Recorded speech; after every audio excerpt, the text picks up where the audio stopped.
ಈ ತರ ಪಾಪ ಅಮಾಯಕ ಕಂಡಕ್ಟರ್ಗಳು ಡ್ರೈವರ್ಗಳ ಮೇಲೆ ನೀವು ಕ್ರಮ ಕೈಗೊಳ್ಳುವಂತದ್ದು ಅದು ಸೂಕ್ತವಾದ ಕ್ರಮ ಅಲ್ಲ. ಅವ್ರಿಗೂ ಒಂದು ಹೆಂಡತಿ ಮಕ್ಕಳು ಸಂಸಾರ ಇದೆಯಲ್ಲ, ಈಗ ಅವ್ರು ನೀವು ಸಸ್ಪೆಂಡ್ ಮಾಡ್ಬಿಟ್ರಿ, ನೀವು ಶೋ ಅಪ್ ಮಾಡ್ಬಿಟ್ರಿ, ಮತ್ತೆ ಅವ್ರ ಪರಿಸ್ಥಿತಿ ಏನಾಗಬೇಕು? ಮತ್ತೆ ನೀವೊಬ್ಬ ಸಚಿವರು ಹಿಂದ್ಗಡೆ ನಿಮ್ಮನ್ನ ಫಾಲೋವರ್ಸ್ ಕರ್ಕೊಂಡೋಗಿ ಬೇಕಂತಲೇ ನೀವು ವಿಡಿಯೋ ಮಾಡ್ತೀರ. ನೀವು ವಿಡಿಯೋ ಮಾಡಿಲ್ಲ, ಅಲ್ಲಿ ವಿಡಿಯೋ ಮಾಡಿರ್ತಕ್ಕಂಥ ನೀವು ಫಾಲೋವರ್ಸ್ ಇದನ್ನ ನೀವು ಬೇಕಂತಲೇನೆ ಇಲ್ಲ ಉದ್ದೇಶಪೂರ್ವಕವಾಗಿ ಮಾಡಿದಿರೋ ಇಲ್ಲ ಅಂದ್ರೆ ನೀವು ಶೋ ಅಪ್ ಮಾಡಕ್ ಮಾಡಿದ್ರು, ಇದು ಅದು ನೀವು ಉದ್ದೇಶಪೂರ್ವಕವಾಗಿ ಮಾಡಿದಂಗೆ ಇಲ್ಲಿ ನಮ್ಗೆ ಕಾಣಿಸ್ತಾ ಇದೆ. ಹೊಸ ಬಸ್ಗಳನ್ನ ಇಂಟ್ರೊಡ್ಯೂಸ್ ಮಾಡ್ಲಿಕ್ಕೆ ಮತ್ತೆ ಇರೋ ಬಸ್ಗಳನ್ನ ರಿಪೇರಿ ಮಾಡಿಸ್ಲಿಕ್ಕೆ ಅದಕ್ಕೆ ಗಮನ ಕೊಡಿ. ಅವಾಗ ನಿಮ್ಮನ್ನು ಬೇಕಾದ್ರೆ ಜನ ಒಪ್ಕೊಳ್ತಾರೆ. ಅದನ್ನ ಬಿಟ್ಟು ನೀವು ಏನೋ ಅದು ಒಂದು ಶೋ ಅಪ್ ಮಾಡ್ಲಿಕ್ಕೆ ಈ ತರದ ಕ್ರಮಗಳು ಕಾರ್ಮಿಕರ ಮೇಲೆ ಮತ್ತೆ ಕಂಡಕ್ಟರ್ ಡ್ರೈವರ್ಗಳ ಮೇಲೆ ನೀವು ದಬ್ಬಾಳಿಕೆ ಮಾಡುವಂತದ್ದು ಇದು ಸರಿಯಾದ ಕ್ರಮ ಅಲ್ಲ ಅಂತ. ಹಾಯ್, ನಮಸ್ಕಾರ. ಐಡಿಯಾ ನ್ಯೂಸ್ಗೆ ಸ್ವಾಗತ. ವೀಕ್ಷಕರೇ, ಇಂದಿನ ಕಾರ್ಯಕ್ರಮ ಏನು ಅನ್ನೋದನ್ನ ನೋಡೋಣ. BMTCಯಲ್ಲಿ ಕೆಲಸ ಮಾಡುವಂತ ಕಂಡಕ್ಟರ್ ಇರ್ಬೋದು, ಡ್ರೈವರ್ ಇರ್ಬೋದು, ಆ ಪ್ರತಿನಿತ್ಯ ನಮ್ಮ ಜನಸಂದಣಿ ಏನ್ ಬೆಂಗಳೂರಲ್ಲಿ ಟ್ರಾಫಿಕ್ ಏರಿಯಾ ಏನಿದೆಯೋ ಅದರಲ್ಲಿ ಅವರು ಸಾಕಷ್ಟು ಸ್ಟ್ರೆಸ್ ಅನ್ನ ಅನುಭವಿಸಿರ್ತಾರೆ. ಮತ್ತೆ ಇವರೇ ಎಲ್ಲೋ ಒಂದ್ ಕಡೆ ಅವರ ಒಂದು ಡಿಪಾರ್ಟ್ಮೆಂಟ್ನವರನ್ನೇ ಆ ಒಂದು ಎಲ್ಲಾ ಬಸ್ಗಳಿಗೂ ಬೋರ್ಡ್ ಅನ್ನು ಹಾಕಿರ್ತಾರೆ. ಏನಂತ? ಸರಿಯಾದ ಚಿಲ್ಲರೆ ಕೊಟ್ಟು ಸಹಕರಿಸಿ ಅಂತ ಹೇಳ್ಬಿಟ್ಟು.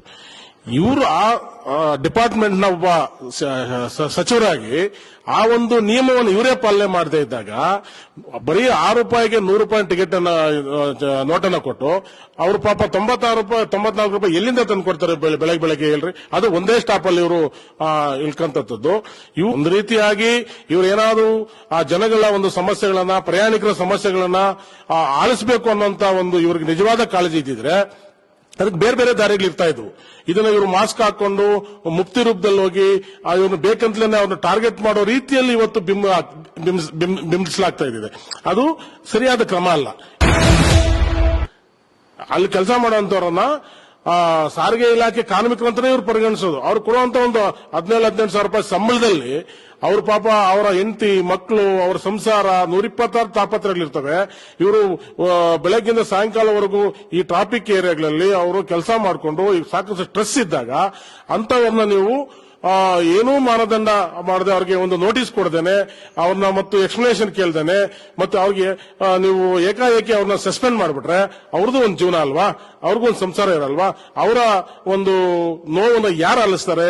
ನೀವು ಒಬ್ಬರಿಗೊಂದು ಇಲ್ಲ ಅಂದ್ರೆ ನೀವು ನಿಮ್ಗೆ ನಿಜವಾದ ಕಾಳಜಿ ಇದ್ದಿದ್ರೆ ನೀವು ಅವ್ರಿಗೊಂದು ಬುದ್ಧಿ ಮಾತು ಹೇಳ್ಬೋದಾಗಿತ್ತು. ಇಲ್ಲ ನೀವು ನಿಮ್ಮ ಚೇಂಜ್ ಆಫ್ ವರ್ಕ್ ಸ್ಟೈಲ್ ನೀವು ಚೇಂಜ್ ಮಾಡ್ಕೊಳ್ಳಿ, ಪ್ರಯಾಣಿಕರೇ ನಿಮ್ಮ ಮೊದಲ ಆದ್ಯತೆ, ಫಸ್ಟ್ ಅವ್ರಿಗೆ ಗೌರವ ಕೊಡೋದನ್ನು ಕಳ್ಕೊಳ್ಳಿ ಅನ್ನೋಂತ ಒಂದು ರೀತಿಯಾಗಿ ನೀವು ಬುದ್ಧಿ ಹೇಳ್ಬೋದಾಗಿತ್ತು. ಅದನ್ನ ಬಿಟ್ಟು ನೀವೇನೋ ಶೋ ಅಪ್ ಮಾಡ್ಲಿಕ್ಕೆ ಮತ್ತೆ ನಾನು ಡಿಪಾರ್ಟ್ಮೆಂಟ್ ಅಲ್ಲಿ ಏನೋ ಅತ್ಯುತ್ತಮವಾದ ಕೆಲಸ ಮಾಡ್ತಾ ಇದ್ದೀನಿ ಅಂತ ಹೇಳಲಿಕ್ಕೆ ಮತ್ತೆ ಜನಗಳನ್ನ ಮೊದಲು ಮಾಡ್ಲಿಕ್ಕೇನೋ ನೀವು ಈ ರೀತಿಯಾಗಿ ಮುಕ್ತ ವೇಷದಲ್ಲಿ ಹೋಗಿ ಒಂದು ಮಾಸ್ಕ್ ಅನ್ನ ಧರಿಸಿಕೊಂಡು ನೀವು ಅವ್ರಿಗೆ ಏಕಾಏಕಿ ಅವ್ರನ್ನ ನೀವು ಚಿಲ್ಲರೆ ಇಲ್ಲ ಇಳ್ಕೊಳ್ಳಿ ಅನ್ನೋಂತ ಒಂದೇ ಒಂದು ಕಾರಣ ಇಟ್ಕೊಂಡು ನೀವು ಅವ್ರನ್ನ ಸಸ್ಪೆಂಡ್ ಮಾಡಿರ್ತಕ್ಕಂಥದ್ದು ಸರಿಯಾದ ಕ್ರಮವಲ್ಲ.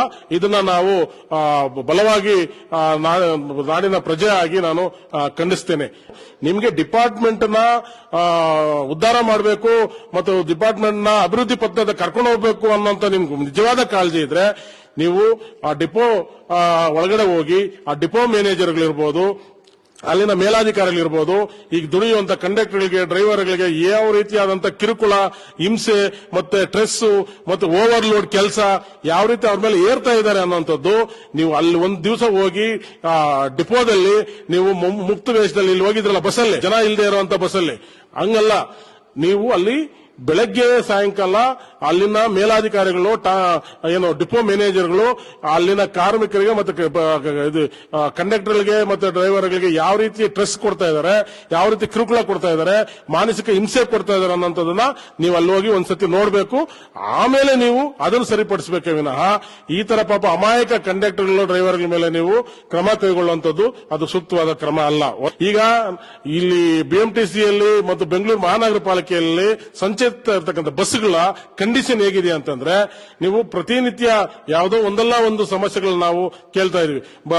ಬ್ರೇಕ್ ಫೇಲ್ಯೂರ್ ಆಗುವಂತದ್ದು, ಮಳೆ ಬಂದ್ರೆ ಒಳಗಡೆ ನೀರು ಸೋರುವಂತದ್ದು, ಮತ್ತೆ ಬ್ರೇಕ್ ಸರಿಯಾಗಿ ಹಿಡಿದಿರ ಆಕ್ಸಿಡೆಂಟ್ಗಳಾಗುವಂತದ್ದು, ಈ ತರದ ಸಾಕಷ್ಟು ಸರಿಯಾದ ಟೈರ್ಗಳನ್ನ ಸಪ್ಲೈ ಮಾಡದೇ ಇರತಕ್ಕಂಥದ್ದು, ಇವು ಸಾಕಷ್ಟು ಸಮಸ್ಯೆಗಳು ಈ ಒಂದು ಬಸ್ಗಳ ಅವ್ಯವಸ್ಥೆ ಬಗ್ಗೆ ನಾವೆಲ್ಲ ಕೇಳ್ತಾ ಇದೀವಿ. ನಿಮ್ಗೆ ನಿಜವಾದ ಕಾಳಜಿ ಇದ್ರೆ ಅವುಗಳ ಬಗ್ಗೆ ಗಮನ ಕೊಡಿ. ಸರಿಯಾಗಿ ಬಸ್ಗಳನ್ನ ವ್ಯವಸ್ಥೆ ಮಾಡಲಿಕ್ಕೆ, ಹೊಸ ಬಸ್ಗಳನ್ನ ಇಂಟ್ರೊಡ್ಯೂಸ್ ಮಾಡಲಿಕ್ಕೆ, ಮತ್ತೆ ಇರೋ ಬಸ್ಗಳನ್ನ ರಿಪೇರಿ ಮಾಡಿಸ್ಲಿಕ್ಕೆ ಅದಕ್ಕೆ ಗಮನ ಕೊಡಿ. ಅವಾಗ ನಿಮ್ಮನ್ನು ಬೇಕಾದ್ರೆ ಜನ ಒಪ್ಕೊಳ್ತಾರೆ.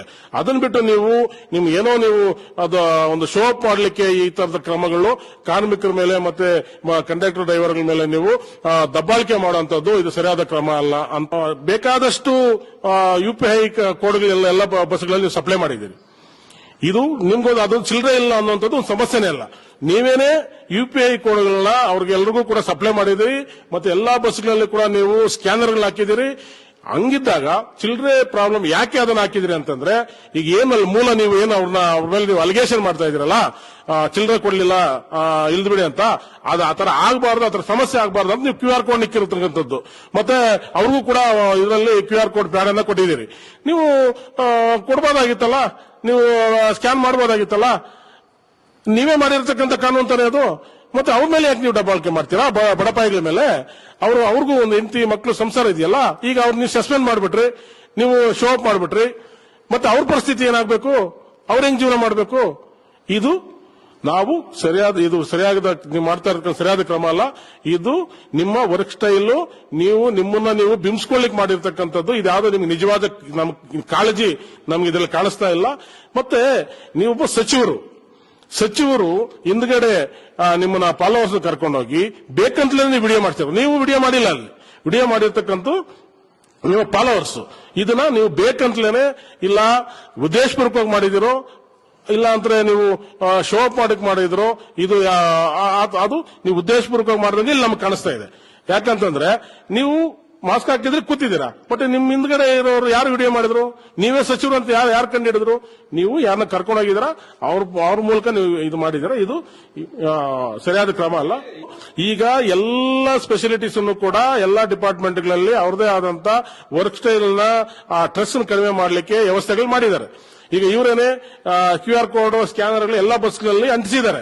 ಮತ್ತೆ ಕಂಡಕ್ಟರ್ಗೂ ಕೂಡ ಒಂದು QR ಕೋಡ್ ಪ್ಯಾಡ್ ಅನ್ನು ಕೊಟ್ಟಿದ್ದಾರೆ. ಇವರು ಚಿಲ್ಲರೆ ಇಲ್ಲ ಅಂದಾಗ ನೀವು ಸ್ಕ್ಯಾನ್ ಮಾಡಬಹುದಾಗಿತ್ತಲ್ಲ. ನಿಜವಾಗ್ಲೂ ಕಾಳಜಿ, ನೀವೇನು ಅದನ್ನ QR ಕೋಡ್ ಏನು ಇಂಟ್ರೊಡ್ಯೂಸ್ ಮಾಡಿದ್ರೋ ಅದು ಜನಕ್ಕೆ ಇನ್ನೂ ಚೆನ್ನಾಗಿ ತಲುಪ್ತಾ ಇತ್ತು. ಅದನ್ನ ನೀವು ಏನು ಕ್ಯಾಶ್ಲೆಸ್ ಅನ್ನುವಂತ ಕಾರ್ಯಕ್ರಮ ಇತ್ತಲ್ಲ, ಆ ಕಾರ್ಯಕ್ರಮ ಕೂಡ ಯಶಸ್ವಿ ಆಗ್ತಾ ಇತ್ತು. ಈಗ ನೀವು ಮಾಡಿರ್ತಕ್ಕಂಥದ್ದು, ಈಗ ಅದೇನು ಮೂಲ ಧ್ಯೇಯ ಇತ್ತಲ್ಲ, ಏನು ಕ್ಯಾಶ್ಲೆಸ್ ಅನ್ನುವಂಥ ಧ್ಯೇಯ, ಅದಕ್ಕೆ ನೀವು ಒಂಥರ ಅವಮಾನ ಮಾಡಿದಂಗೆ ಆಗ್ತದೆ.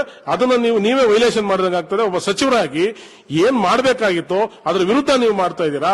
ಅದು ಸರಿಯಾದ ಕ್ರಮ ಅಲ್ಲ.